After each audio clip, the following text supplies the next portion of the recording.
always been very interested in the JFK assassination and the mystery around it. It was meant a lot to me, so I've always been studying the case, and I was fortunate enough to find some very disturbing things on some of the photos already known to the public, but I don't think that these details have ever been described before or found before.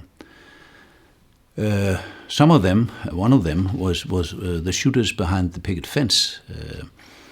It has always been denied in the official version that there were shots fired from in front, but more and more people emerged later telling that they were sure that at least 2 shots were fired from in front, among others. Kenneth O'Donnell and Dave Powers said that. So. And by chance, more or less, I found 2 shooters firing from behind the picket fence. One of them was a left-handed shooter. You can see it on the silhouette of the person, because the sun's light is projected onto the picket fence, and therefore you can see the silhouette. And he's a left-handed shooter, and it is exactly in the point where you would expect a hitting Kennedy in the throat from the front would be standing. And we have witnesses, among others, Gordon Arnold standing on behind, just in front of the picket fence, describing that first shot. So that was one of the shots that killed Kennedy that was fired from there, and we have the photographic evidence now that there was actually a person there. And we have a witness from behind the fence, Ed Hoffman, who described a left-handed shooter, which is not that common, so it all corroborates. The other shooter from behind the picket fence is responsible for the headshot hitting Kennedy in the right temple and blowing the back of his head off with a frangible bullet. And that shooter was found in the Moorman photo. It has been examined before, and they have found the badge man. But the position he is in, behind the concrete wall, would make it impossible for him to aim and hit Kennedy. I've been there and I've seen it, so I know he had to stand another place. And it exactly fits the place where he would be standing. I found his silhouette as well as the upper part of his body showing a right-handed shooter above the picket fence. So definitely there's a person there. Of course, you can't identify who it is, but we found a shooter there responsible for that shot. And thirdly, on the Daltex building behind Kennedy, there's a fire stair escape, and one of the shots can be shown to have been fired from there. And accurately enough, there is a person sitting on the fire stairs in a shooting position, hiding his face behind a jacket laying over a rounded object, a long elongated object, and he is responsible for 3 shots, one to the president's back at the height of the level of the 3rd thoracic vertebra, one hitting the chrome line over the front window of the car, and one going right through the front glass window, through and through hole.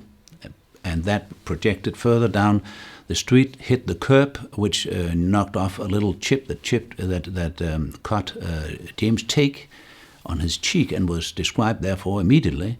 And if you take a picture the other way back, you will see that the trajectory will pass through a car in that lane exactly to the fire stairs. And finally, the new thing about this was that in the Willis photograph, just after the assassination had taken place, before Kennedy has actually reached the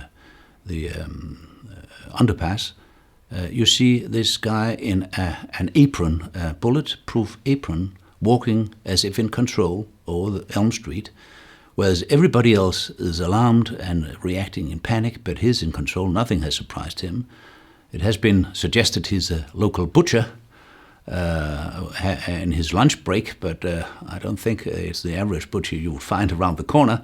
He was a butcher, all right, and if you look at his facial markings, you will see that he's resembling William King Harvey, and his name was actually put forward by E. Howard Hunt, the famous Watergate burglar, and who was also involved in the big event in Dallas, put this name forward, and actually we have him standing there coordinating the shooting that kills Kennedy. Not the bogus attempt, but the attempt that was superimposed on the bogus attempt and actually killed Kennedy. And those photographs, I think, are the most important to have this new view upon the Kennedy assassination, which we owe JFK's legacy to be put forward and primarily to ourselves, because it is, I think, the truth.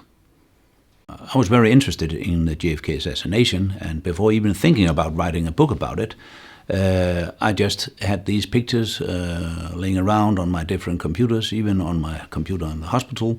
So when I had a pause, sometimes I just would look at it, and there we have the equipment to find diabetic lesions on the retina, which is all about just finding shadows on something on the picture, and coherent black shadows. And this picture, the Mohrmann picture, by accident came into this program and was analyzed, and I immediately saw that it had found a coherent shadow behind the picket fence, illustrating the silhouette of this right-handed shooter.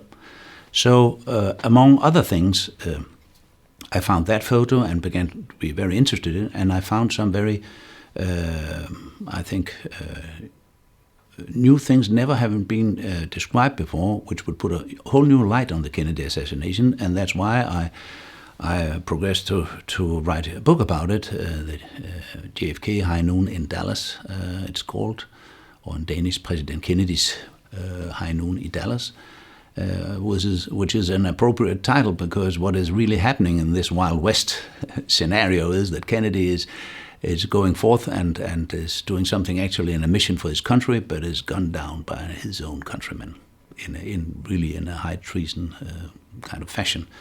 And I think that's so important to have exposed that I find it appropriate to write a book about it. Although there has been a lot of books, but this I think is very new in many respects. So to make all these data come through, all the other data about Oswald, Ruby, and whoever is going on in this guessing game, was it Castro, was it whoever was it?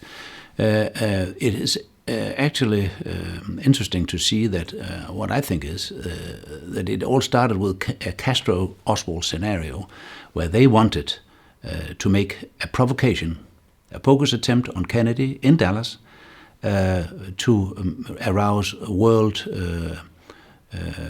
sympathy for Castro, because he was being assassinated by Goliath in the north, and this little David in the south was trying to be assassinated. And we know that's true, and because Kennedy, from Alexander Haig, we know that at least 8 times the Kennedys tried to do this, but as we know, unsuccessfully.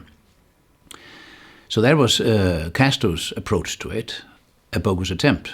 He would boast about it later and say, we have to make peace now, because I could have done it in Dallas, I didn't, so now I reach forward to meet Kennedy in peace.